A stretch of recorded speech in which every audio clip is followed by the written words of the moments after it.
और अब बात मिडिल ईस्ट की। मिडिल ईस्ट में इजराइल को घेरने में सभी मुस्लिम देश लगे हैं।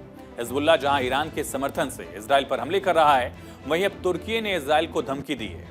इजराइल को तुर्की ने धमकी देते हुए दरअसल यहां के राष्ट्रपति एर्दोगन ने इजराइल के खिलाफ सैन्य कार्रवाई का जिक्र कर दिया कि जरूरत पड़ी तो इजराइल में घुस जाएंगे। इजराइल और हिजबुल्लाह के बीच फिर से तनाव बढ़ा है। हिजबुल्लाह ने अटैक किया था, इसमें 10 से ज्यादा इजरायली नागरिक मारे गए और इसी बीच एर्दोगन के बयान के जवाब में अब इजराइल ने भी स्पष्ट चेतावनी दी। कहा, एर्दोगन का अंजाम इराक के पूर्व राष्ट्रपति सद्दाम हुसैन जैसा ही होगा। दरअसल तुर्की की एंट्री हुई। तुर्की के राष्ट्रपति एर्दोगन ने कहा कि जरूरत पड़ी तो हम इजराइल में घुसकर इजराइल को जवाब देंगे। इसको लेकर इजराइल की तरफ से भी जवाब दिया गया और ये कहा गया कि एर्दोगन दरअसल चल रहे हैं सद्दाम हुसैन के रास्ते पर और उसी तरह से उनका अंजाम भी होगा। सद्दाम हुसैन का अंजाम उनको याद रखा जाए, ये कहा गया इजराइल की तरफ से। शुरुआत कहां से हुई ये समझते हैं। दरअसल तुर्की के राष्ट्रपति रेसेप तैयब एर्दोगन ने फिलिस्तीनियों के समर्थन में इजराइल पर हमला करने की धमकी दी है। एर्दोगन ने कहा कि तुर्की पहले भी लीबिया और नारगोनो कारबाख में ऐसा कर चुका है। तुर्की के डिफेंस सेक्टर की तारीफ करते हुए राष्ट्रपति एर्दोगन ने कहा कि जैसा हमने वहां किया था वैसा ही हमला इजराइल में भी हम कर सकते हैं। एर्दोगन ने कहा कि तुर्की के पास ऐसा न करने का कोई कारण नहीं है। तुर्की को बहुत मजबूत बनाना होगा ताकि इजराइल फिलिस्तीन के साथ ये सब चीजें न कर सके।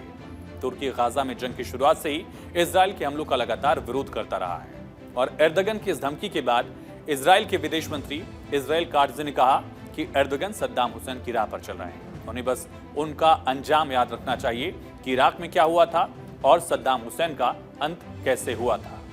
ये सिलसिला समझिए वार पलटवार का। एर्दोगन ने कहा कि जरूरत पड़ी तो इजराइल में घुस जाएंगे। इस पर कहा गया कि एर्दोगन सद्दाम हुसैन की राह पर चल रहे हैं, इजराइल ने यह कहा। एर्दोगन ने कहा कि लीबिया नारगोनो कारबाख में कार्रवाई हमने की, हमारी ताकत ये रही, इजराइल में भी हम ऐसा कर सकते हैं। तब कहा गया इजराइल की तरफ से कि सद्दाम हुसैन की मौत को एर्दोगन याद रखें। एर्दोगन तुर्की को बहुत मजबूत बनाने की बात करते रहे। इस पर इजराइल ने कहा कि एर्दोगन तानाशाह बनना चाहते हैं और इसी राह पर वो आगे बढ़ रहे हैं। तो वार पलटवार का इस सिलसिला और इसको लेकर इजराइल में भी एक मत है। सत्ता पक्ष की तरफ से तो जवाब दिया गया है।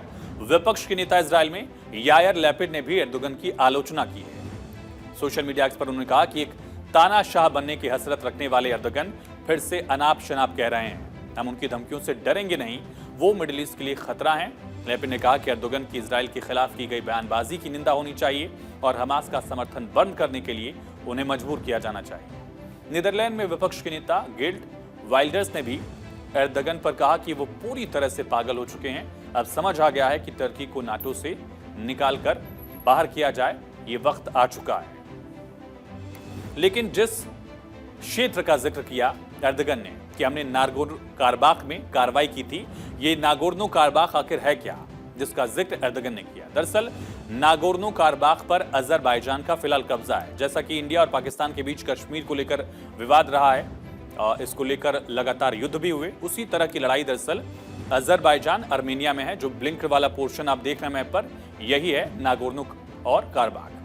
इस पर अजरबैजान का फिलहाल कब्जा है और इलाका जो है ये 20 साल से विवाद का कारण दोनों देशों में बना हुआ है। तुर्की नागोर्नो कारबाख के मुद्दे पर अजरबैजान का समर्थक रहा है। तुर्की कब्जा बनाए रखने के लिए अजरबैजान को मिलिट्री सपोर्ट भी देता रहा है। तुर्की हालांकि पहले से खारिज करता रहा कि वो जंग में शामिल नहीं है, लेकिन पिछले साल तुर्की ने माना था कि वो अजरबैजान का समर्थन करता है। उसे मिलिट्री ट्रेनिंग और हथियार लगातार तुर्की की तरफ से मिल रहे हैं अजरबैजान को। और सितंबर 2020 में जंग हुई थी जिसमें तुर्की ने आर्मेनिया में लड़ने के लिए सैकड़ों सीरियाई लड़ाके भेजे थे अजरबैजान के समर्थन में। तुर्की ने लीबिया में तख्ता पलट रोकने के लिए भी सरकार के समर्थन में सैनिकों को भेजा था। लीबिया के प्रधानमंत्री को भी तुर्की का समर्थन मिला हुआ है। दरअसल आतंकी संगठन हिजबुल्लाह ने शनिवार को इजराइल के कब्जे वाले गोलन हाइट्स में एक फुटबॉल मैदान पर हमला किया था। इसमें 12 लोगों की मौत हो गई थी।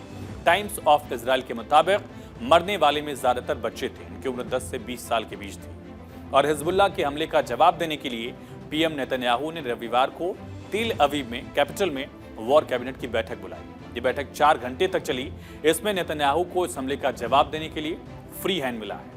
अब तय है कि इजराइल इसका बदला चुन चुन कर लेगा और साथ ही इसी बीच तुर्की की तरफ से इसमें अपनी बात रखने की कोशिश की गई।